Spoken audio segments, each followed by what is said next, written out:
Buenas noches. Hoy nos acompañan una delegación de alumnos del tercer año de periodismo del Instituto de Santo Tomás de Aquino de San Martín. Yo le decía Santo Tomás de Aquino, ¿eh? A ver si se superan, muchachos, ¿eh? Bueno. Y bienvenidos a una noche intensa de hora clave.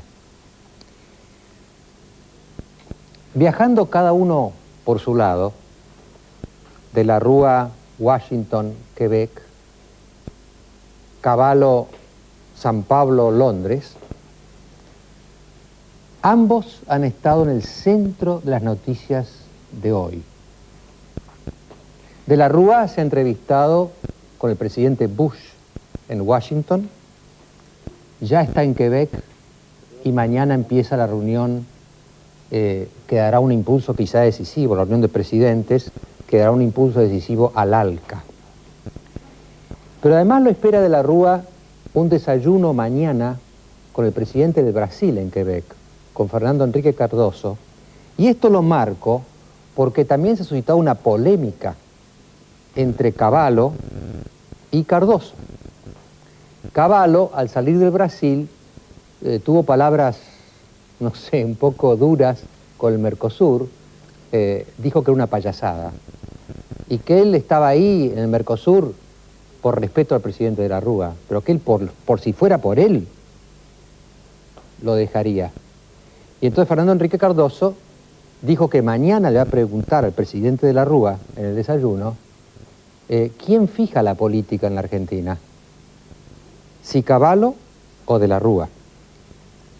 Vamos a poder preguntar sobre el presidente de la Rúa, que ya lo tenemos conectado por teléfono en Quebec, para que nos cuente lo de Bush y nos diga qué le va a decir en el desayuno de mañana a Fernando Henrique Cardoso. Pero justamente el conflicto de Cavallo, bueno, Cavallo es sinónimo de conflicto, ¿no? El conflicto de Cavallo con Cardoso viene justamente por la decisión de tomar el euro como moneda de referencia al lado del dólar para fijar el valor del peso. Y este va a ser el primer debate de la noche. La adopción del euro fortalece al peso, como dice Cavallo, lo convierte en una moneda todavía más convertible y más segura que antes, más equilibrada, o es, como dicen sus opositores, el caballo de Troya que se mete en la relación 1 a 1 del peso con el dólar con vistas a una futura devaluación. Este es el primer debate de la noche en que nos va bastante la vida, porque tiene que ver con el peso, la moneda, el dólar y el futuro económico argentino. La segunda noticia importante del día fue que Emir Yoma estuvo en tribunales y lo procesaron y le dictaron prisión preventiva como organizador de una asociación ilícita que se dedicaba al contrabando de armas, Croacia, Ecuador, etc. Y entonces, al mismo tiempo que lo ascendían a Yoma, le impusieron además un embargo de 1 millón de pesos, en el momento que lo ascendían a Yoma, al organizador de una asociación ilícita, lo descendieron a Luis Serlenga, de organizador a perejil. De manera que es posible que Serlenga salga en libertad pronto. También estuvo Serlenga en tribunales. Entonces, el segundo debate de la noche va a ser sobre si Emir Yoma es realmente el nuevo Yabrán de la corrupción argentina o es un chivo emisario y el jefe en realidad es otro. La ansiedad por el futuro que tenemos los argentinos me lleva a tratar de incluir esta noche un diálogo con Alvin Toffler, ese gran futurólogo que está en San Luis y que nos va a decir, en su opinión, cuál es el futuro del mundo y de países emergentes como la Argentina. Después de 30 segundos de belleza, empieza nuestro diálogo semanal con la verdad.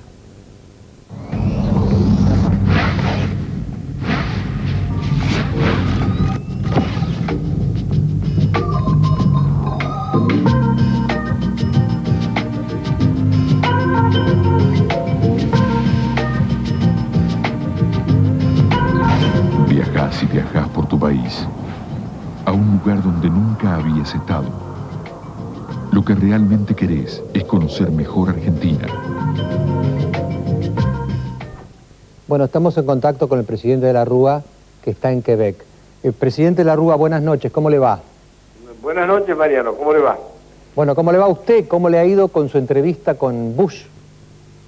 Excelente, fue una entrevista franca, cordial y amistosa. Ha iniciado un proceso de confianza y amistad en la relación entre ambos presidentes, que es una ratificación de la amistad que vincula a los dos países. Y hablamos desde luego de la situación argentina, le expresó su apoyo y su confianza a la recuperación económica de nuestro país, hablamos del ALCA y de los distintos problemas de la región y de otros problemas del mundo. Fue realmente muy abierta la personalidad del presidente Bush, es muy cordial, muy afectuosa.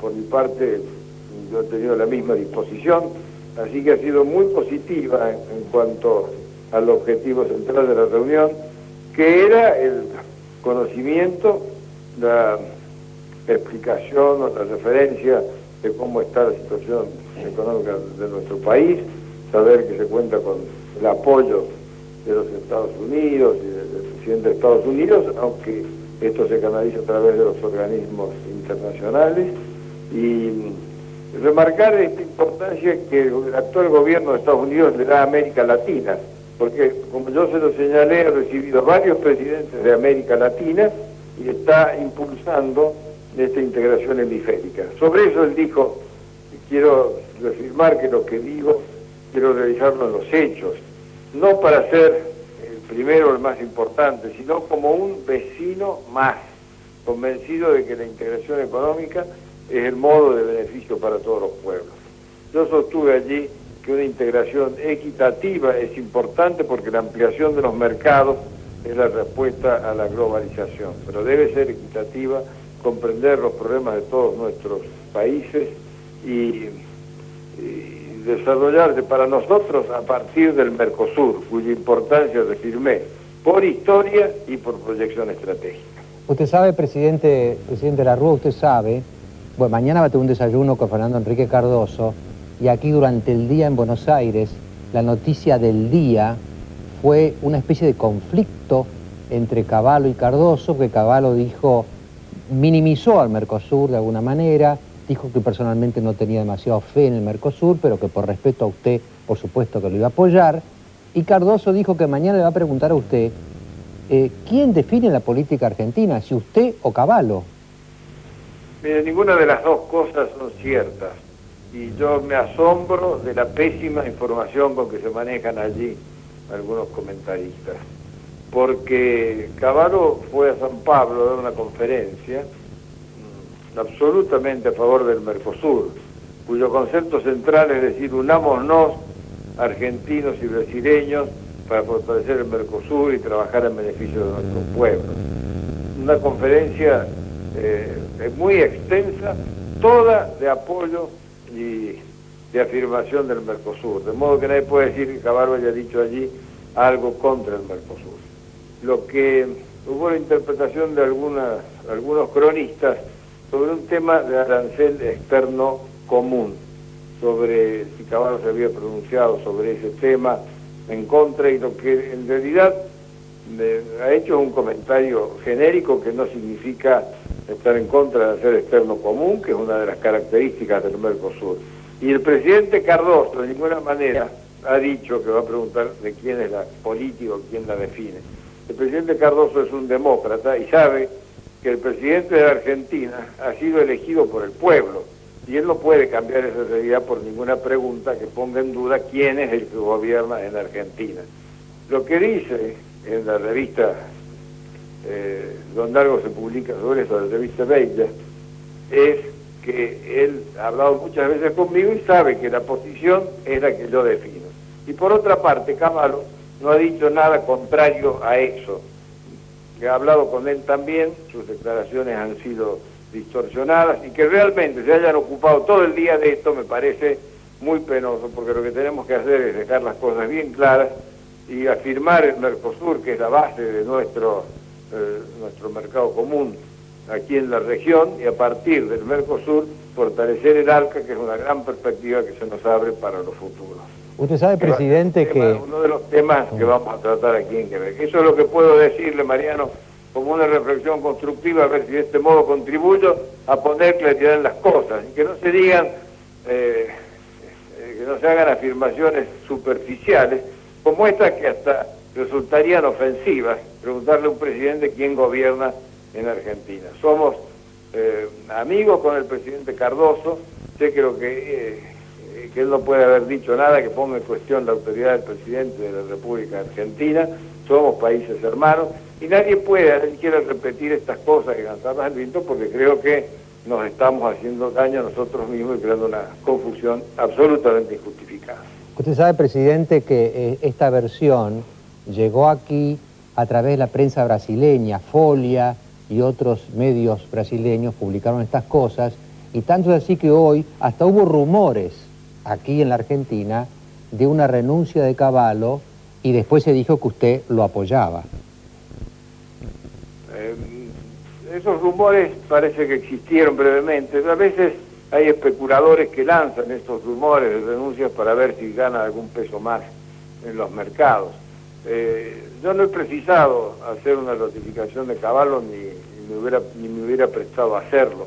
Simplemente conté que en la reunión con el presidente Bush hice la referencia de que había dos ministros muy fuertes, de mucho carácter. Uno era el canciller Rodríguez Llavarino, que estaba conmigo, y otro el ministro Cavallo, que era el ministro de Economía. Salió el comentario porque hablábamos de la economía argentina y del programa de competitividad que tenemos en marcha. Cavallo se encuentra en Londres en una reunión de economistas y ministros de Economía. He hablado con él hoy. Hemos comentado esto de la distorsión de algunas expresiones suyas, que realmente él lamenta que se haya distorsionado algo que fue tan claro, porque toda la conferencia de Domingo Cavallo en San Pablo es pro Mercosur, y fue a darla por sugerencia de Arminio Fraga, el presidente del Banco Central, para dejar en claro algunos puntos. Este punto que usted se refiere sobre la convertibilidad, que quedó absolutamente claro allí, que significa reafirmar la convertibilidad, consolidar la paridad cambiaria y aventar cualquier versión sobre devaluación o sobre dolarización, de modo que fortalece el peso, fortalece la confianza en la economía argentina. Presidente, le deseo un muy buen día en Quebec mañana, un muy buen desayuno con Cardoso, y le agradezco mucho esta comunicación. Muchísimas gracias, Mariano. Buenas noches, hasta luego. Hasta luego. Creo que también estamos en contacto con Fernando Carnota, que ya está en Washington, no en Quebec, se quedó en Washington, pero vivió toda la jornada de Washington. Quiero agradecerle especialmente a Radio Mitre que me lo haya prestado a Carnota para esta nota que vamos a hacer. Fernando, buenas noches, ¿qué tal? ¿Qué tal? Buenas noches, Mariano. Así es, estoy en Washington y escuchando al presidente que hace solo 5 horas estábamos juntos aquí en Washington y ahora está en Quebec. Bueno, Fernando, su impresión sobre la jornada de hoy, bueno, llena de rumores, ahora el presidente los acaba de desmentir, pero ¿qué clima, cómo vivió usted como periodista estas horas en Washington?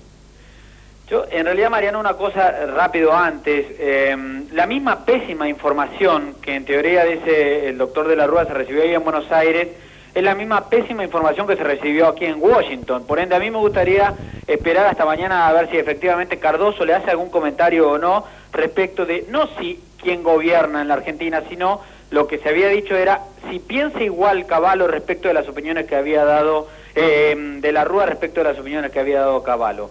Claro, yo no quería polemizar, perdón, Fernando, no sería tan Fernando, yo no quería polemizar con el presidente, ¿no?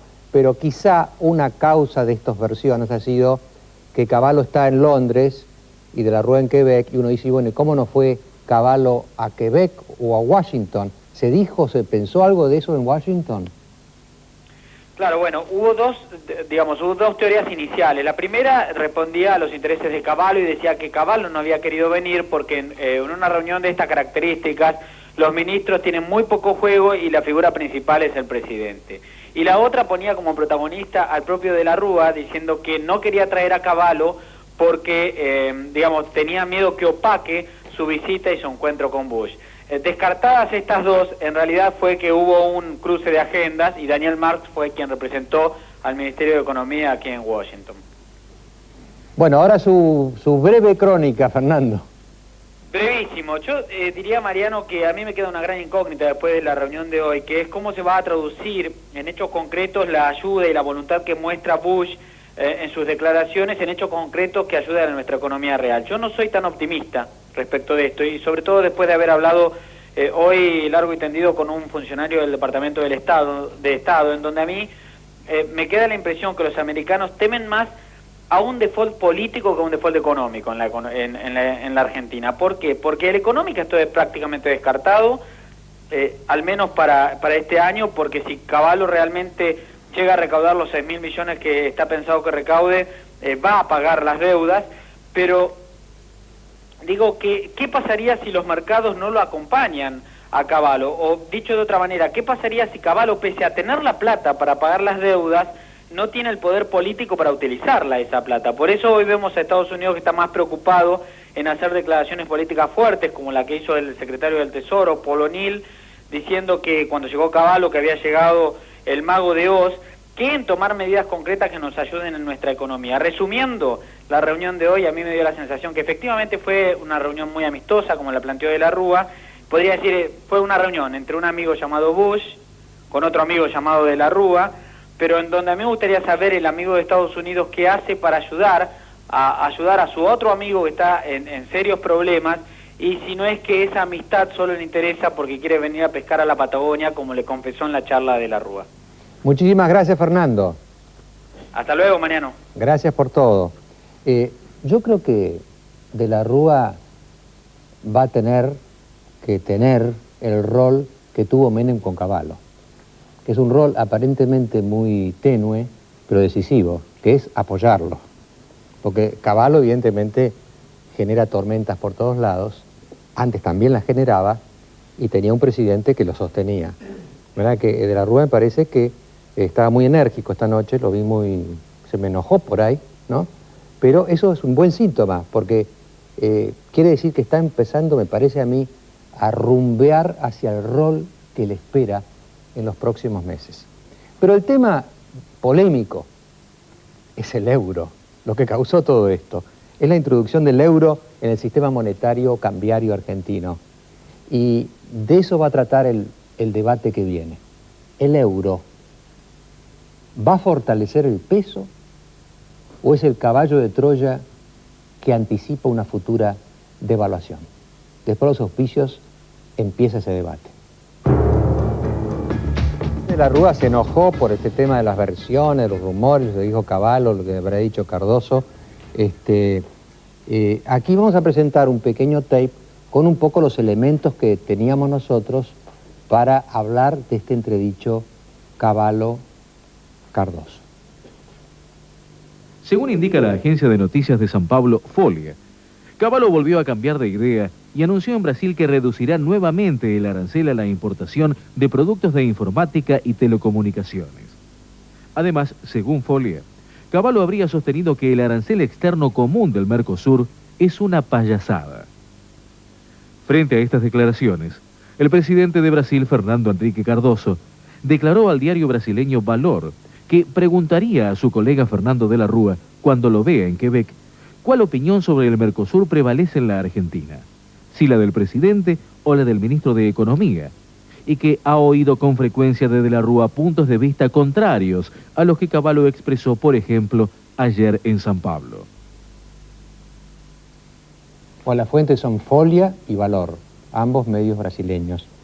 Pero, como les decía, el tema que da origen a todo esto es el euro, sobre el cual vamos a debatir ahora. El jueves pasado Cavallo estuvo acá todo el programa y justificó de esta manera la adopción del euro. El mundo tiene esas dos monedas mundiales y nosotros tenemos que tener plena convertibilidad para nuestro peso, tanto en relación al dólar como en relación al euro.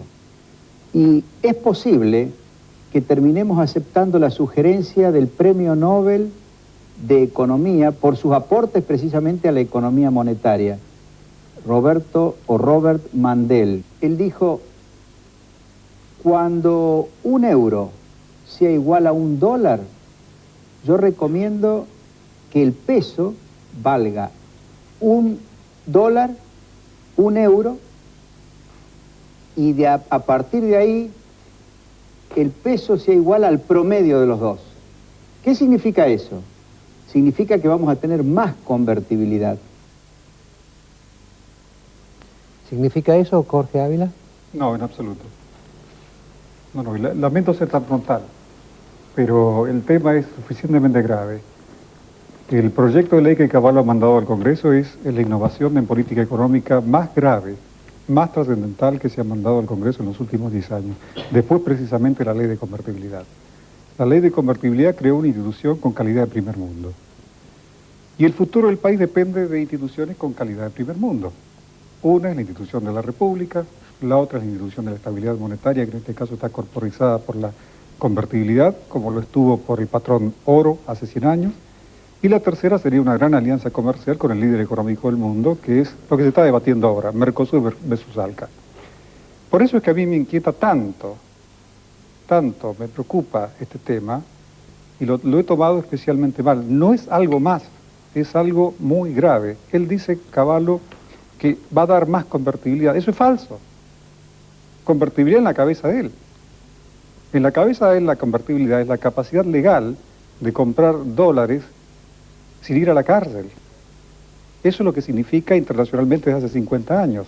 Pero la convertibilidad en la cabeza mía, en la cabeza de los principales analistas económicos, en la cabeza del pueblo argentino, la convertibilidad es esa facultad legal de comprar dólares sin delinquir, más el 1 a 1, más un peso igual al dólar, más un tipo de cambio fijo. Y definitivamente, cuando el euro se dispare hacia arriba o hacia abajo del dólar, el peso se va a disparar hacia arriba o hacia abajo por la mitad respecto del dólar. De manera que nosotros, una vez que esta ley sea aprobada, vamos a entrar en un terreno de fuerte incertidumbre cambiaria, de alto riesgo, de más alta tasa de interés, seguramente de más recesión, porque usted va a poder encontrar un peso que cueste 75 centavos de dólar o un dólar que cueste un peso 25. Este en el mejor de los casos, en el caso en el cual el público entienda la cesta de monedas cabalmente de buena fe y no huya de ella. En ese caso, en el mejor de los casos, va a haber un notable incremento en riesgo cambiario, y como el riesgo es volatilidad y la volatilidad tiene un costo, la tasa de interés va a ser más alta. En el peor de los casos, si la gente no entendiese esta cuestión de la cesta de la moneda, esta cuestión de ingeniería cambiaria que nos tiene podridos, porque toda la década del 80, la década del 70 y la década del 60 y antes hasta el 30 fue una ingeniería tras otra, si el público no lo entiende, el público simplemente va a optar por una actitud cauta y va a buscar un refugio, y ese refugio va a ser el dólar. Entonces vamos a ir a una corrida de consecuencias directamente imprevisibles. Por eso digo es que este es un tema de enorme gravedad. Yo tengo completa conciencia de lo que estoy diciendo, pero Caballo no se anda con chiquitas. Caballo virtualmente nos ha arrinconado. Y de ese rincón uno sale con el sable limpio. Ese es el tema, es un tema muy importante. Adolfo. Bueno, yo en el curso de mi vida he tenido grandes acuerdos con Jorge. Y creo y espero que en el futuro tengamos también algunos acuerdos. ¿De verdad que fue su profesor, usted de él? Me lo recordaba hoy Jorge, sí, pero no de teoría monetaria. Hoy tengo un desacuerdo, pero absoluto y total, con Jorge. Que precisamente en el último libro que escribió, un excelente libro, él agradece a unos 25 economistas, pero en primer término me agradece a mí el conjunto de ideas. Así que repito que vamos a coincidir en el futuro en muchas cosas. Hoy discrepo totalmente con él. Cuando nosotros iniciamos la convertibilidad, un peso, un dólar, teníamos la esperanza que no hubiera grandes fluctuaciones, en adelante entre las monedas internacionales. Lo cierto es que esa experiencia en estos 10 años no ha sido así. Ha habido enormes fluctuaciones entre el euro y el dólar. Nos ha tocado estos últimos 3 años estar ligados unilateralmente solo a una de las dos grandes monedas. A la más valorizada. Exactamente. Al valorizarse tanto el dólar, nosotros no pudimos recuperar competitividad en el área dólar porque no cambiamos la relación peso-dólar, y toda la apreciación del dólar con relación al euro nos pegó en su totalidad y perdimos competitividad en relación a Europa. ¿Qué es lo que se pretende simplemente? Porque esta es una cuestión simple, no es ninguna cuestión dramática ni nada que se le parezca. Lo que se intenta es perfeccionar la convertibilidad. Con el motivo, hay dos motivos principales, el motivo conceptual y el motivo de la oportunidad. El motivo conceptual es este: resguardar de aquí en adelante, o desde el momento que comencemos con la nueva convertibilidad, resguardar nuestra competitividad de caprichosas y volátiles fluctuaciones entre el euro y el dólar, creando una moneda virtual que es el promedio de las otras dos monedas. En ningún sentido va a haber la mínima incertidumbre, ni va a haber la mínima devaluación. Primero, hasta que llegue el momento no va a haber devaluación, porque seguimos 1 a 1, un peso, un dólar. Cuando se cree la canasta, en absoluto va a haber la mínima devaluación. Una devaluación significa que una moneda se devalúa con relación a todas las monedas restantes. Cuando tengamos la canasta, si el dólar se revalúa, nosotros vamos a devaluar un poquito con relación al dólar y en la misma medida vamos a apreciar al peso con relación al euro. Consecuentemente, esto no implica una devaluación en absoluto. A su vez, los operadores económicos van a tener tal grado de certidumbre que con simplemente constituir un activo financiero de lo más simple imaginable, hacer un depósito mitad dólares y mitad euros, va a tener la absoluta certeza de que siempre va a tener una relación 1 a 1 entre el peso y esa canasta que es el promedio ponderado de las otras dos monedas. Eso indudablemente va a hacer bajar las tasas de interés. Ese es el motivo conceptual. Una ley, una institución como la convertibilidad, es como el presupuesto. El presupuesto no es el mismo presupuesto todos los años, sino que el presupuesto yo lo puedo ir perfeccionando. La experiencia nos ha mostrado que hemos perdido seriamente competitividad debido a que estuvimos unilateralmente ligados a solo una moneda. Entonces hay que corregir esa cuestión, hay que perfeccionar el esquema de la convertibilidad, y ese es el único objetivo simple y conceptual del proyecto de Cavallo. Y como la convertibilidad es tan sólida, podemos hacerlo con una anticipación de 6 meses, de 18 meses, de 3 años, porque enviamos hoy un proyecto de ley que se discute transparente y republicanamente en el Congreso, todo el mundo puede opinar y no debemos correr ningún riesgo porque la institución es tan sólida que se puede dar el lujo de autoperfeccionarse con 3 años de anticipación. 2 preguntas, Adolfo. Sí. Algunos dicen, desde el momento que hacen la canasta, sí, y ponen 2 huevos a la canasta, por ahí mañana ponen un tercero. Me pareció escucharlo a Guillermo Calvo decir, ¿por qué no ponen el real? Claro, el día que ponen el real hay una devaluación en serio, ¿no? Y entonces puede ocurrir lo que dice Ávila, que la gente se refugie en el dólar, porque la gente sigue dolarizada mentalmente en la Argentina. Pero, Mariano, ya los bancos están ofreciendo un activo financiero de una simpleza total, que yo deposito 100 pesos y lo divido la mitad en euros y la mitad en dólares. Hay activos financieros de una complejidad espectacular. Estos serían muy simples. Inmediatamente van a surgir las opciones que resguardan de pequeñísimas fluctuaciones que puede tener el peso con relación al euro o con relación al dólar. Pero tengamos en cuenta que son siempre fluctuaciones que se autocompensan. Nunca se devalúa el peso con relación a esa moneda virtual, porque todo lo que eventualmente pueda apreciarse el peso con relación al dólar, equivalentemente va a significar una devaluación del peso con relación al euro. Pero hay una cuestión de oportunidad. que si me permitiste la comento. Porque una de las críticas que se ha hecho, ¿por qué se presenta ahora el proyecto? Mariano, desde hace 18 meses no hay confianza en Argentina. Todos estos analistas financieros internacionales dicen que Argentina va a devaluar. Y entonces la inversión no viene a Argentina, porque si Argentina va a devaluar, espero a que devalúe y después invierto en Argentina. Tenemos que salir a enfrentar este riesgo devaluatorio.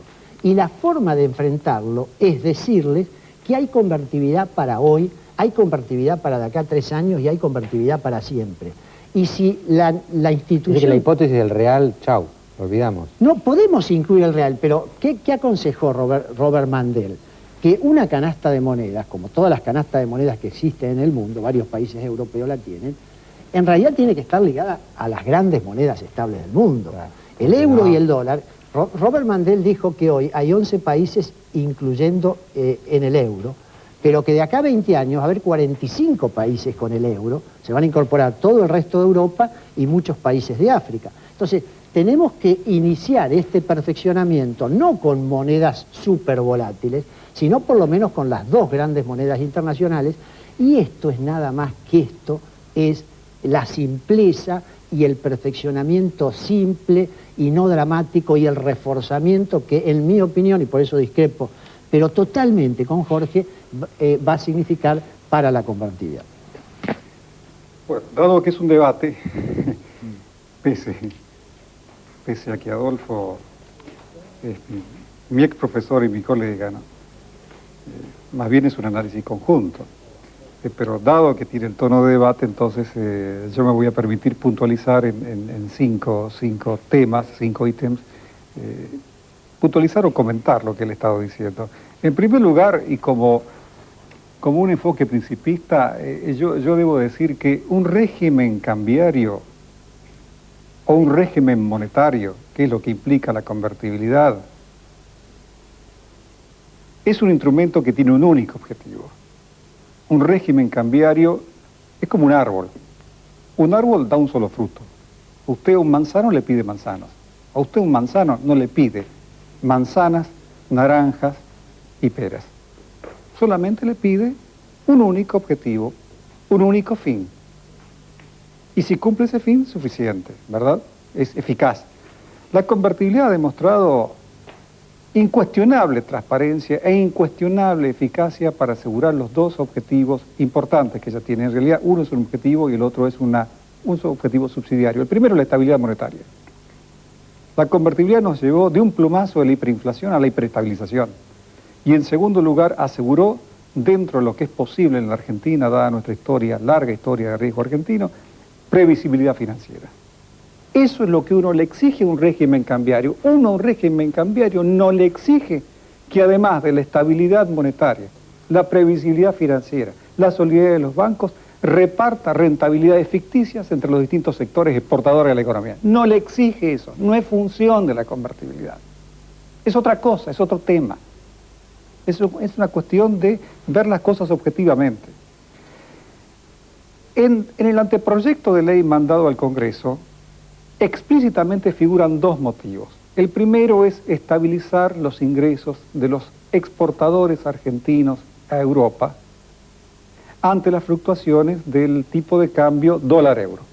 Eso está mencionado allí explícitamente. El segundo objetivo es de alguna manera conjurar expectativas devaluatorias del peso argentino que son ciertas y que todo el mundo pregunta afuera, no acá. O sea, conjurar el riesgo devaluatorio.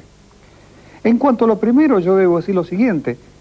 Está bien, yo acepto que probablemente un peso que esté fluctuando a mitad de camino entre el dólar y el euro pueda estabilizar los ingresos de los exportadores argentinos, pero es cuestión de proporciones. Fíjese usted, la exportación que va a Europa de la exportación total de la Argentina es un 30% aproximadamente.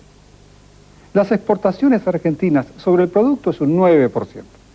De manera que estaríamos estabilizando los ingresos del 3% del PBI y de menos del 3% de la población porque poca gente trabaja en el agro.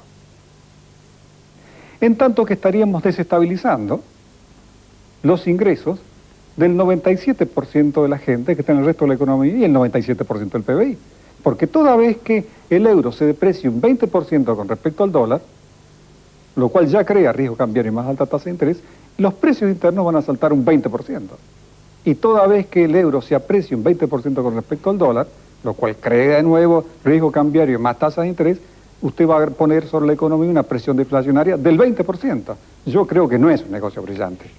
Desestabilizar al 97% de la población a costa de un beneficio para el 3% de la población. Y en segundo lugar, lo último, el riesgo devaluatorio, que conjuraría según el anteproyecto de ley. Yo no entiendo la lógica. Caballo dice, como de afuera me presionan y me preguntan y no me creen, y yo le digo que me voy a mantener la convertibilidad y que no voy a devaluar y demás, entonces, para responderle a una expectativa de devaluación, abro la posibilidad de devaluar, que en definitiva es lo que está haciendo. Está abriendo la posibilidad de devaluar, también la de revaluar, es cierto, pero está abriendo la posibilidad de devaluar. ¿Qué clase de solución es esa? ¿Cuál es la lógica? ¿Cuál es la lógica, Adolfo? Comienzo por lo último. Repito que acá no hay devaluación en este momento y menos la va a haber una vez que tengamos la canasta de monedas. Pero sí contra el dólar, Adolfo. Puede haber revaluación. Contra la cesta no, pero contra la cesta no, pero por eso una devaluación, Jorge, es cuando vos cambiás el valor de tu moneda y con relación a todas las monedas del mundo. Pero es que nuestra unidad de cuenta es el dólar. No es el dólar, enseguida va a venir. Pero si ya ayer ofrecían depósitos en euros y en dólares, el sistema bancario. ¿Vos te crees que la gente no va a reaccionar inmediatamente y va a usar las mayores alternativas de activos financieros que tiene? Los argentinos siempre hemos sido snob, nos gustan las novedades, pero hay que ver las fracciones. Primera cuestión, los precios van a ser mucho más estables. Ha repetido permanentemente el doctor Cavallo que nosotros, al estar ligados a una sola moneda, cuando esa moneda se revalúa, importamos una deflación. Importamos una deflación, porque los precios internacionales, al revaluarse el dólar, cayeron y consecuentemente nosotros estamos en una economía deflacionaria con todos los problemas que eso nos crea. Si hubiera sido al revés, si hubiéramos estado ligados al dólar y el dólar se hubiera devaluado mucho, hubiéramos importado una fuerte inflación en nuestros precios internos por el proceso inflacionario en dólares. Al tener una moneda ligada a las dos grandes monedas internacionales, vamos a eliminar esa posibilidad de deflación si el dólar se revalúa y vamos a eliminar la posibilidad de inflación si se hubiera devaluado el dólar. Es una convertibilidad mucho más flexible, mucho más estable, pero es una convertibilidad tan convertibilidad como la actual. Quizá para Jorge Ávila la convertibilidad es 1 a 1, punto. Pero es en el fondo lo que usted dice, Jorge, es que es un tipo de cambio fijo. Pero naturalmente, lo que yo estoy diciendo... La convertibilidad nueva es súper fija, porque va a haber siempre un peso, va a valer siempre un peso de la moneda virtual, que es el promedio de las otras dos. Y si se revalúa un centavo con relación a una de ellas, se va a devaluar un centavo con relación a la otra. Es un tipo de cambio súper fijo. Esa es otra interpretación equivocada que han hecho algunos economistas argentinos, que empieza la flotación cambiaria. ¿Qué es la flotación? La flotación es un sistema cambiario donde todos los días la oferta y demanda de divisas fija el valor de tu moneda. Tanto en la convertibilidad actual como en la convertibilidad futura, es un sistema de tipo de cambio absolutamente fijo, y todos los días el valor del peso no va a estar fijado por la oferta y demanda de divisas, sino por el Banco Central, y va a ser exactamente el promedio entre dos monedas volátiles. Bueno, vamos terminando, pero usted no está convencido. No, lamentablemente. El profesor no lo consiguió convencer al discípulo. No, pero no fui de teoría monetaria, de crecimiento. Bueno, lo dijo 3 veces, que fue profesor suyo, pero no de teoría monetaria. ¿Qué querrá decir? Que yo no sé teoría monetaria, que si hubiera estudiado teoría monetaria con él, por ahí pensaría distinto. Yo fui profesor de crecimiento de Jorge, y tiene excelentes libros sobre crecimiento económico. Hizo de Riesgo País, que es el último que leí. Bueno, esto me parece que contribuyó a esclarecer algo más, un debate que parece por ahí muy sofisticado, pero nos va la vida en el tema de la moneda, Ya lo sabemos por historia. Ahora, María, no tiene relación con el Mercosur, este debate. No tiene relación. Ni va en contra ni a favor. Con el Mercosur fue Cavallo. Es otro tema. Es contradictorio con lo que está haciendo Cavallo, porque Cavallo realmente él lo que pretende, y no estoy hablando con información, estoy hablando por intuición, Cavallo quiere ir a un NAFTA, de una manera u otra. Sin embargo, fíjese, abre la convertibilidad al euro. Ahí Por estás eso, ahí coincidiendo, está la Jorge, cosa. ahí ¿Cuál es coincidís la con él. lógica? Ahí coincidís Pero no con él. será, ¿cuál no es la será- lógica? Pero Jorge, ¿no será Pero- una cosa distinta? No. ¿No será que Caballo no se quiere casar con nadie? Pero exactamente, Que nosotros juega tres queremos puntas. hacer acuerdos Se ha bilaterales, que convertido pueden ser con en Europa o poligámico, con Estados tiene Unidos. 3 ahora. Claro, produciendo el 1% del Producto Bruto Mundial queremos nosotros ser una potencia alternativa. Bueno, le digo que vienen 2 bloques muy interesantes. Vimos un breve bloque ahora, lo tenemos a Alvin Toffler desde San Luis para que nos diga el futuro. Y después de eso viene la pelea de fondo, digamos, de aquellos 2 combatientes que están allá en la otra esquina del estudio, que son Mariano Cunio Libarona, el defensor de Emir Yoma, y Ricardo Manuel Sanz, quizá el que más hizo para que se investigara el contrabando de armas. Ya volvemos.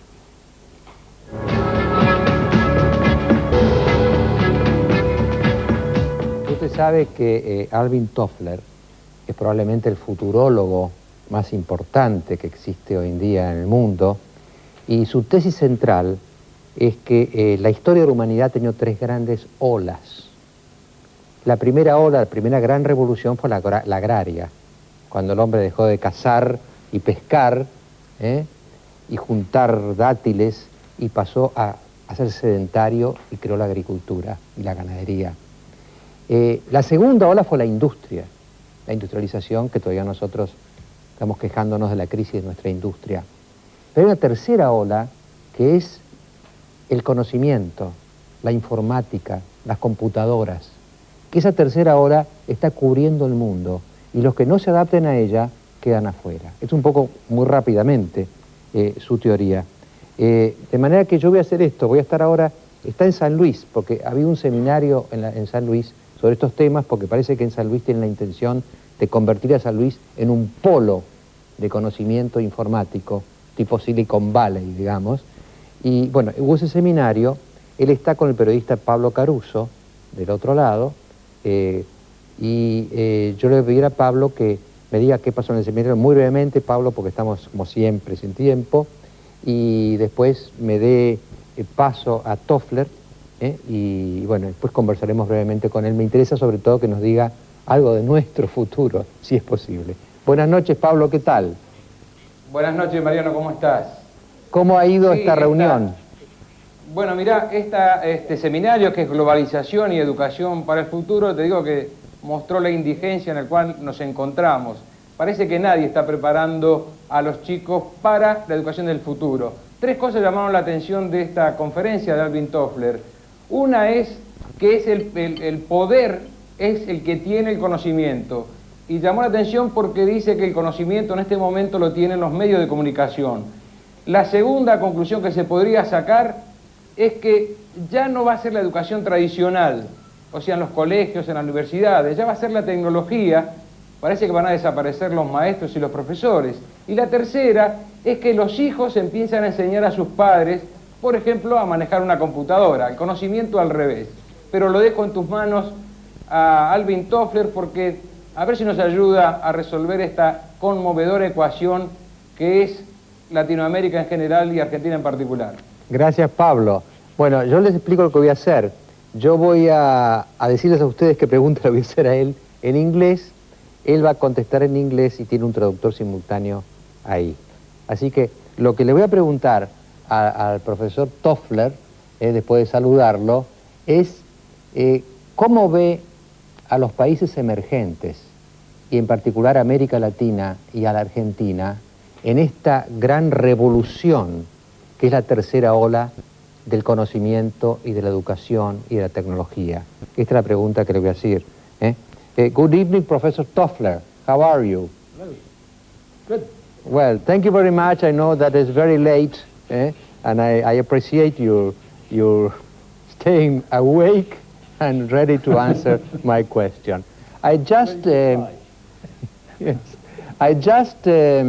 explained to the audience very briefly your idea about the third wave, and I anticipated in Spanish, which will be my question in English to you.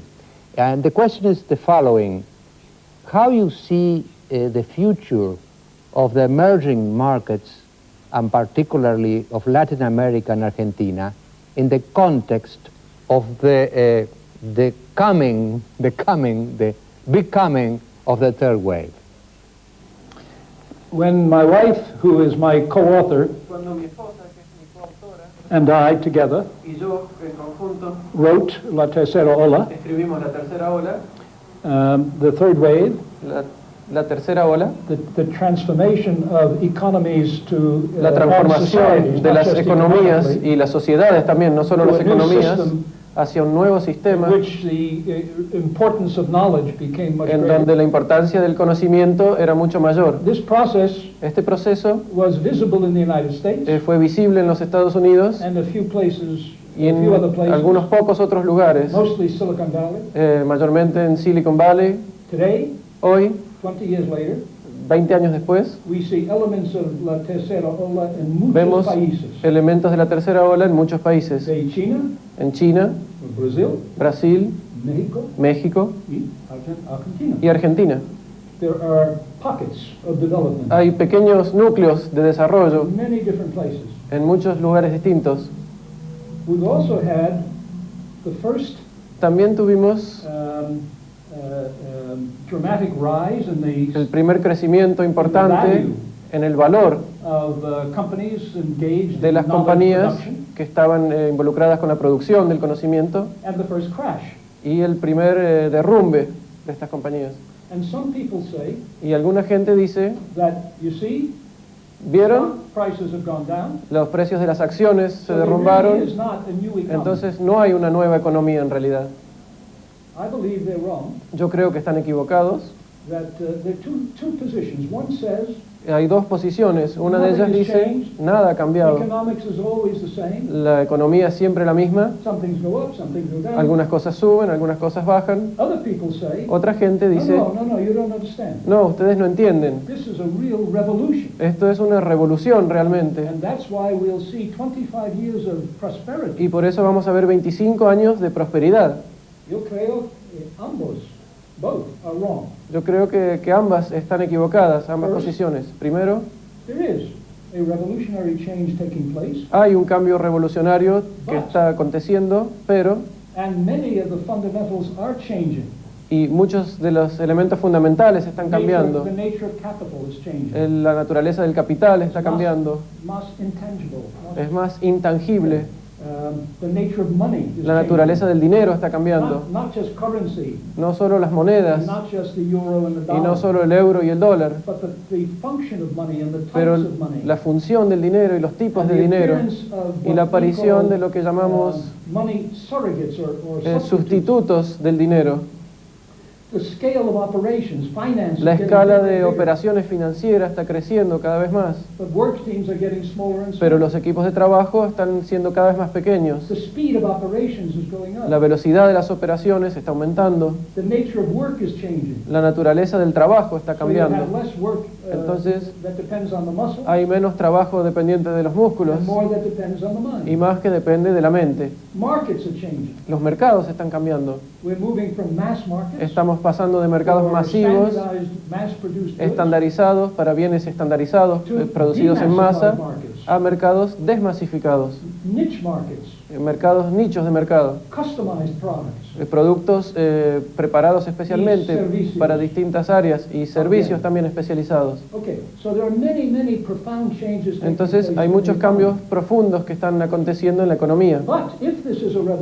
Pero si esto es una revolución, entonces lo último que uno tendría que esperar es estabilidad y prosperidad ininterrumpida. Uno debería esperar turbulencias. Esa es la definición de revolución. Inestabilidad, sorpresas, derrumbes y retornos, recuperaciones. Y eso es lo que pasó cuando se empezó con la industrialización y la revolución industrial. Y la gente de hoy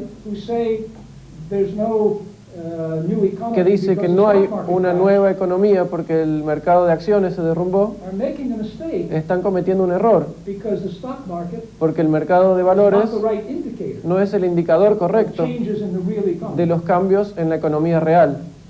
Secondly, Por segunda parte, they remind me ellos me hacen recordar of history. a la historia.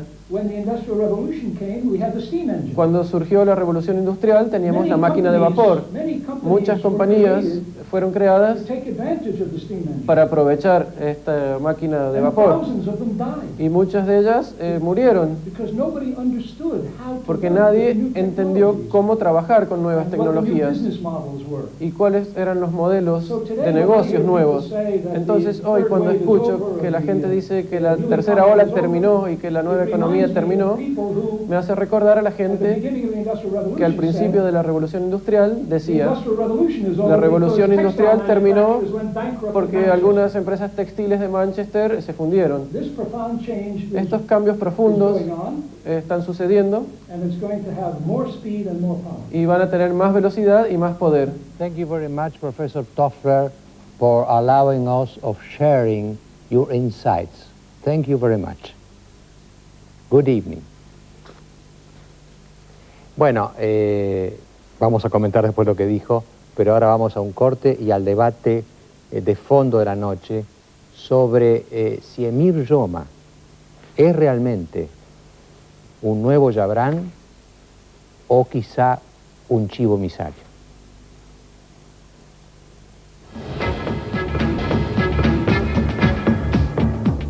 Tengo muchísimos llamados, pero el próximo bloque ya vamos a ir a las conclusiones, vamos a ver si procesamos algunos de ellos. Pero hoy la jornada, aparte del tema euro, caballo, etcétera, que ya hemos considerado, se centró en la presencia en tribunales de Luis Arlenga y sobre todo de Emir Yoma.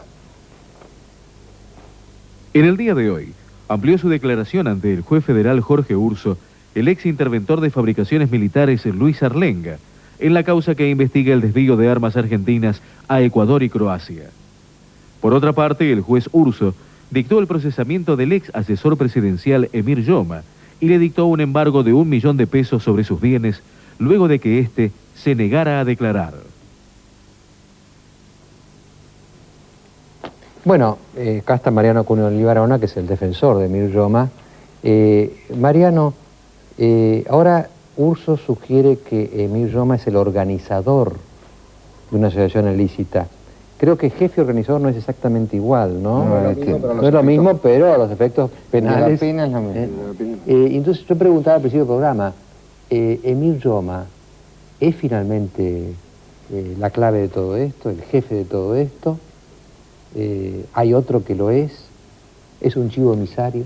Yo lo que quiero es lo siguiente, es decir, circunscribiéndome a las constancias de la causa, creo que de ninguna manera está probado la intervención de Yoma. Es decir, el fallo, yo lo he leído y lo pongo a consideración de quien sea, reposa en 2 declaraciones. Una es la de Sarlenga, que es una persona procesada, que tiene interés en el resultado de la causa, que se arrepiente y para colocarse, como él dice, en una mejor situación procesal, modifica después de muchos años su declaración y lo involucra a Yoma. Y la prueba está en que tuvo éxito en su estrategia defensiva desde el momento que hoy recuperó su libertad. Y la otra es en la telefonista que tenía Yoma, que alude a cuestiones, digamos, de que había una entrevista, no había una entrevista. Lourdes Di Natale. Sí, de ahí adjudicarle el rol de organizador y en 2 pruebas que son endebles, creo que hay una gran diferencia. Inclusive cuesta creer que Yoma, que no era funcionario público, pueda organizar lo que implicó este episodio, desde ministros que firman decretos, desde fabricaciones militares, desde decisiones de poder de gobierno, ¿no? Y entonces es difícil pensar que Yoma pueda ser quien diagrame todo eso. Y yo quiero darles un dato clarísimo que demuestra la inocencia de Yoma. Según Sarlenga, Yoma entra en escena, digamos, en el periodo aproximadamente mitad del año 93, porque dice cuando a mí me estaban por echar de fabricaciones militares. Y acá los decretos hay del 91 y hay hechos del 92 y del 93, es decir que ubicando en la misma posición que dice Sarlenga, Yoma nunca ha podido ser organizador de algo que ya estaba organizado. No sé si me entienden. Él entra luego al episodio. Con lo cual yo creo que esta orfandad probatoria, y si se realizan las más de 20 pruebas que hicimos y que pedimos, creo que van a contribuir en definitiva a esclarecer la situación y que se va a revocar este fallo. ¿Entonces qué lo impulsa a Urso? Yo creo que Urso es un juez que conoce bien el expediente, que ha trabajado con un fiscal también muy activo, pero que en este caso han cometido un gran desatino, ellos se han apresurado. Incluso es muy rara la aparición de este Sarlenga, que aparece un viernes declarando, primero me niego a declarar, después quiero declarar como testigo de identidad reservada y después declara, y justo después ahora recupera su libertad, como usted dijo antes, bajando un nivel y subiéndolo a otro. Pero creo que evidentemente han incurrido en un error, y ese error creo que se va a subsanar en el marco de las pruebas que se tienen que realizar y en el marco del recurso que se va a interponer. Así que usted es optimista respecto al futuro de Hasta Yoma. ahora todo lo que se dio en el proceso estaba calculado desde el momento mismo de la detención. Hay cosas que se tienen que dar. Por ejemplo, un careo entre Sarlenga y Yoma es indefectible, necesario. El mismo Yoma lo pidió 4 veces el día de su detención. Y yo no sé por qué motivo no quisieron hacer un careo. Es obvio que había que hacer un careo. Después lo pedimos en 3 escritos más y tampoco se hizo. Yo no sé, ahora este señor va a recuperar su libertad, en Yoma queda preso, tal vez esté mucho más recuperado Sarlenga para un careo en el futuro. Pero un careo era necesario y no se practicó. Y hay muchas otras medidas que se tienen que dar. Pero bueno, creo que esas medidas que el juez con garantista, con criterio amplio de defensa, espero que ordenen estos días, van a arrojar luz y en definitiva van a revocar esto. Incluso, jurídicamente hablando, estas 2 declaraciones que carecen de valor no pueden arribar a un juicio tan grosero y tan grave como es el de organizador. Es decir, es una figura demasiado grave. Entonces, yo no solamente tengo dudas sobre la prueba, sino que también tengo dudas sobre la misma tipicidad del hecho. Y hay otra última consideración que es vital. Sarlenga nombra un montón de funcionarios, desde Camilión, Balsa, Herman González, Ditela, que todos ellos también es necesario interrogarlos, citarlos al juicio y que declaren si lo que dice Sarlenga es verdad o no. González de la Vega dice que es mentira lo que manifestó Sarlenga. Entonces, bueno, todo eso tiene que verse. Incluso Sarlenga aludió a que un señor tenía una cuenta en un banco, allanaron el banco y no tenía cuenta. Entonces, hay ciertos aspectos de su declaración que no concuerdan con las bases fácticas del expediente. Doctor Manuel Sanz. En esta causa que iniciamos el 15 de marzo de 1995, quiero hacer un punteo mientras escuchaba el buen debate en materia económica. El expresidente de la Nación quiso relevar a Stornelli, fiscal de la causa. Acá se quiso maniobrar para que esta causa fuera a la Corte. Aquí estuvo Río Tercero y en esta audición estuvo la doctora Gritti. Perdón que le interrumpa. Anoche, Balsa, en un programa de televisión, dijo que el inventario de las armas que él recibió y las que entregó es el mismo. No es cierto. Y yo me pregunto, ¿y la explosión de Río Tercero, dónde fueron esas armas a parar? Por favor.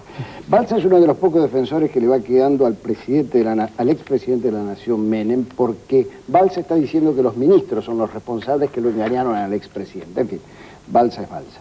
En este tema, en el año 96, antes de que ahora que todavía falta declarar que debería ser el ministro Cavallo y el expresidente de la Nación, denunciábamos la presencia de Alcazar en las fábricas militares a raíz de una investigación del Mercurio, el prestigioso diario chileno. En esta causa, ¿se suicidó o no se suicidó Estrada? En esta causa, Fine Air, la empresa de un hombre de la CIA, transportaba armas, violando la Convención de Chicago porque transportaba armas y municiones hacia Ecuador y esto no podía ser en aviones civiles. Acá se vendió material inservible. Acá Estados Unidos oficial y Argentina oficial violaban la disposición de Naciones Unidas respecto de la cual establecía que no se podían enviar armas a la zona de los Balcanes. En este marco, Mariano Grondona, todo es posible, porque en la caída abrupta gestada por la independencia de 3 camaristas de talla, que aquí todavía no se los ha nombrado, que son Irursun, Catani y Luraski, hombres a los cuales alguien dijo que ni el menemismo pudo domar.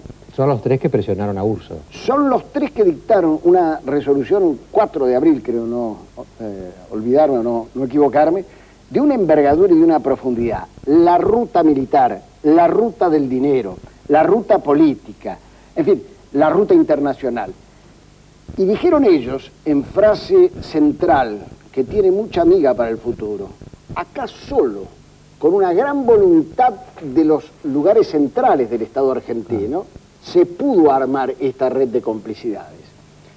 Yo no sé si el señor Emir Yoma es el único de la película, o es el único que está centrado en esto, pero para no confundir a la audiencia, hagamos solo 2 apreciaciones jurídicas. La primera, que para un auto de procesamiento que no es sentencia final de condena, eso será después del juicio oral y público, hay precedentes largos en el sentido de que los dichos de Lourdes Di Natale, a quien no quisiera yo llamar telefonista, Lourdes Di Natale, más los dichos de Sarlenga dan largo fundamento a un auto de procesamiento en estas características. Hay 2 precedentes, uno el de Mario Caserta, un fallo del 15 de diciembre del 92, otro de Luis Siricaro del 12 de julio del 92. Yo no puedo conocer, porque no tengo acceso a la causa, lo que ha resuelto como fundamento hoy el juez Jorge Urso, quien evidentemente ha entendido que la realidad es de una dureza realmente mensurable. Pero sí creo que está largamente fundamentado todo lo que uno conoce, todo lo que uno ha ido aportando, todas las investigaciones que le ha ido proponiendo en la causa. Yo no sé si Emir Yoma es el final, yo no sé si es el único organizador, pero que desde Palleros para arriba y para abajo, desde la vinculación de Eltan Trading con el grupo Yoma Sociedad Anónima, hay un conjunto de elementos que dicen los que conocen el requerimiento del fiscal Stornelli que encajan debidamente para que este procesamiento sea hoy ajustado a derecho.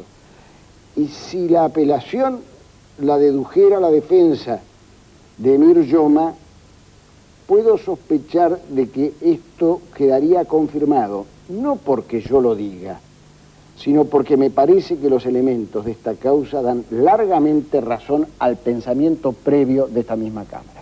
Bueno, me queda poco tiempo, pero 1 minuto cada uno tengo.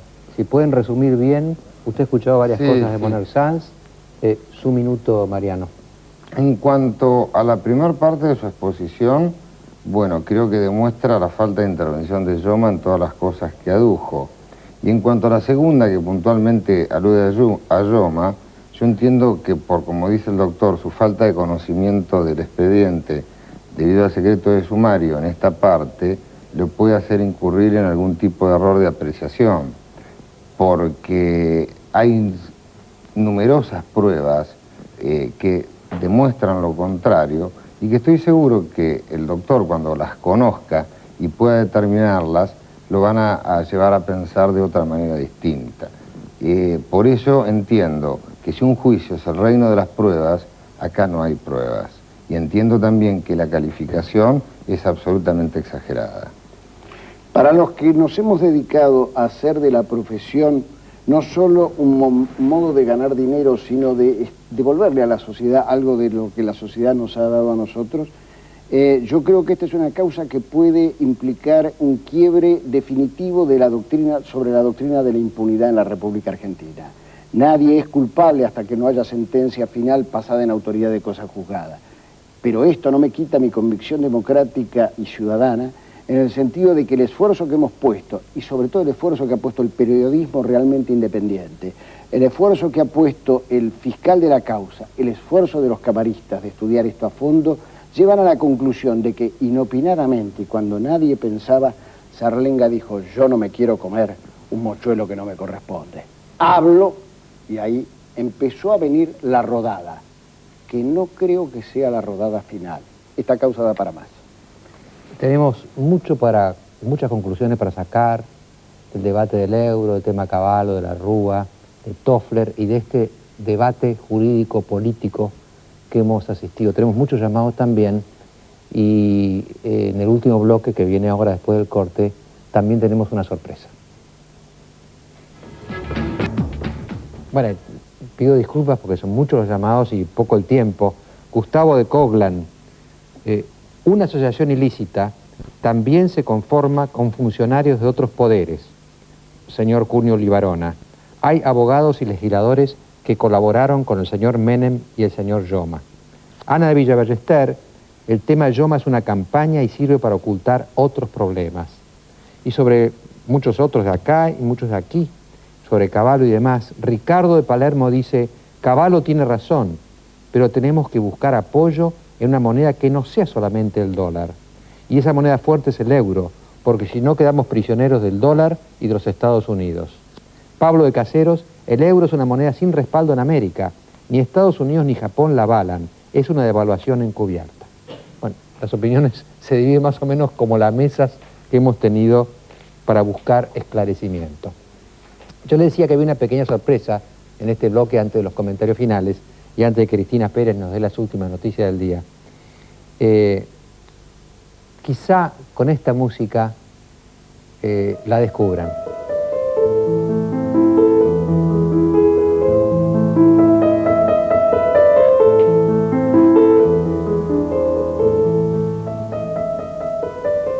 Esta música es para Elisa. No he visto ninguna que no quiera esto. Cuando ven el desastre del destino de estas criaturas. ¿Saben quiénes están en contra de que alguien tome una pastilla o un DIU para evitar tener 10 hijos a los 21 años? Las que vamos a misa de 7 de la tarde, las que tuvimos todo y no podemos explicar por qué tenemos 3 hijos, si alguna vez no tuvimos algo anticonceptivo. Uno puede estar de acuerdo o no con Elisa Carrió. Yo muchas veces estoy en desacuerdo, pero está ocurriendo una cosa, sus discursos en el Congreso se empiezan a dar por los medios. Y me hace acordar cuando yo era chico, cuando era bastante, por cierto, más joven que ahora, y había grandes oradores en el Congreso, Alfredo Palacios, Balbín, y era una delicia leer las crónicas parlamentarias. Yo creo que aquí nos ha nacido una oradora. Bueno, estamos en contacto con Cristina Pérez. Cristina, buenas noches, ¿qué tal? Muy buenas noches, Mariano. Cristina, hay mucha noticia política externa e interna y la estoy escuchando. Es así, y la inquietud de algunos medios de prensa internacionales justamente y algunos analistas sobre la situación en Argentina quedó en evidencia con la proliferación de rumores sobre la renuncia de Cavallo que el propio presidente de la Rúa debió desmentir desde Washington. Pero ¿qué se dijo en las últimas horas? El jefe de gabinete Cristian Colombo calificó sus rumores de disparates y el viceministro de Economía Daniel Marx los atribuyó a sectores que tienen intereses perversos. Pero a la ola de rumores se suma un profundo malestar en el Partido Radical, que en solo 2 horas hizo duras demostraciones. Alfonsín advirtió que si el cabalismo ingresa a las listas de la Alianza en la provincia de Buenos Aires, él directamente se baja de la candidatura a senador para las elecciones de octubre. Antes la UCR había emitido un comunicado de condena al voto contra Cuba y Leopoldo Moró llegó a decir que fue un voto vergonzoso. Y ahora desde Azul Noticias, doctor Grondona, podemos adelantarle cuál fue el último paso que se dio en el caso de las armas. En el mayor de los silencios se allanó un depósito de la empresa Multicambio. Se investiga si desde allí habría salido a Uruguay el dinero de las presuntas coimas. En el depósito se secuestró gran cantidad de documentos y allí podría figurar nombres, algunos nombres de quienes enviaron el dinero al exterior. Estos temas estarán, por supuesto, enseguida aquí en Azul Noticias. Bueno, Cristina, prepárese porque en 3 minutos le entrego, ¿eh? Ok. Bueno, buenas noches, Mariano. Muchas gracias, Cristina. Y las conclusiones de este programa, de los 3 temas que hemos abordado, El tema Cavallo y euro. Yo lo que veo es que Cavallo no quiere seguir, como dijo acá Sturzenegger, totalmente atado al dólar, a las subidas del dólar que nos hace poco competitivos. Y entonces hace dólar-euro, un promedio. Pero lo importante es que gana espacio. El peso ya no es un reflejo del dólar, es una moneda que está buscando su espacio. Y si uno empieza a pensar en esto de ganar espacio, Cavallo está tratando de ganar espacio en todos lados. Fíjese que la política, no teníamos política cambiaria, porque era 1 a 1 y chau, como decía Jorge Ávila, es 1 a 1 y basta. Entonces yo no tengo política cambiaria, cambio fijo. Pero ahora tengo un promedio, tengo un juego entre euro y dólar. Política monetaria tampoco había, porque voy a tener tanta plata en los bancos, en dólares, para respaldar los pesos que la gente quisiera cambiar. Y ahora bajó los encajes, es decir, hay más plata en manos de los bancos que antes, más espacio monetario. La ley de convertibilidad, evidentemente le da más espacio, porque ahora tiene poderes mucho más amplios que en el pasado. Y finalmente, este juego triangular de Estados Unidos en Quebec con el ALCA, el paso por San Pablo y los roces con Fernando Enrique Cardoso, y ahora en Londres, antes en Madrid, antes en París, la apertura europea del euro también le ganaría más espacio a la Argentina. Me da la sensación de una especie de nacionalismo, podría hablar así, una Argentina que empieza a no casarse con nadie para ganar un mínimo de autonomía y de flexibilidad. El tema de Toffler es americano, por supuesto, pero que los norteamericanos, acá por ejemplo alguien tiene un cáncer en Argentina y el médico dice, mirá, tenés un problema, y no le digan, ¿no? Porque se va a asustar. Allí le dicen, usted tiene un cáncer, son así estos, ¿no? Y nos dijo brutalmente lo que nos dijo esta noche, el paso de la segunda ola industrial a la que estamos acostumbrados, las fábricas, los obreros, los empleados, la Argentina que conocíamos, a la tercera ola tecnológica, informática, computadoras, conocimiento, educación, es una revolución. Y como toda revolución, no va a producir de inmediato la felicidad ni la tranquilidad, sino terribles perturbaciones. Viene una revolución, aparecen algunos núcleos del mundo y va a perturbarlo todo. Por lo tanto, yo saco esta conclusión. Estémonos alerta y tratemos de aprovecharla un país como la Argentina, porque sufrir las turbulencias y pasar el examen es una cosa, quedar afuera es otra, por cierto, terrible. Y la última discusión que tuvimos acá esta noche, la de Cunio Libarona y Moner Sanz. Es una discusión terrible el tema Yoma, porque es la lucha de los indicios contra las pruebas. Moner Sanz dice, miren todos los indicios, acá hay conexiones por todos lados, hay una red, hay un organizador, probablemente, dijo Yoma, no sea el último eslabón, hay otro eslabón más arriba, ¿cuál es el otro? Yabrán era, pero murió, ¿quién es? Bueno, todo esto, cuando lo dice Moner Sanz, a mí me suena a verosímil. Uno dice, realmente parece que es así. Y entonces Cunio Libarona le dice, en nuestro sistema no basta con sospechas, no basta con indicios, denme pruebas. Sarlenga es un testigo sospechoso, porque evidentemente estaba ahí y dijo, el tipo al salvarse dijo cualquier cosa. Lourdes Di Natale es una persona, en fin, bueno, tiene una larga vida. Lourdes Di Natale estuvo en este programa hace años. Entonces no hay pruebas. Y entonces el juez se encuentra en un dilema. Si sigue a su conciencia, a su convicción íntima, condena. Por eso está bien que detenga a cuenta de lo que venga. Si dice, señores, muéstrenme las pruebas, y no las encuentra, puede parecerse mucho a Poncio Pilatos. Ese es el dilema y este ha sido el programa.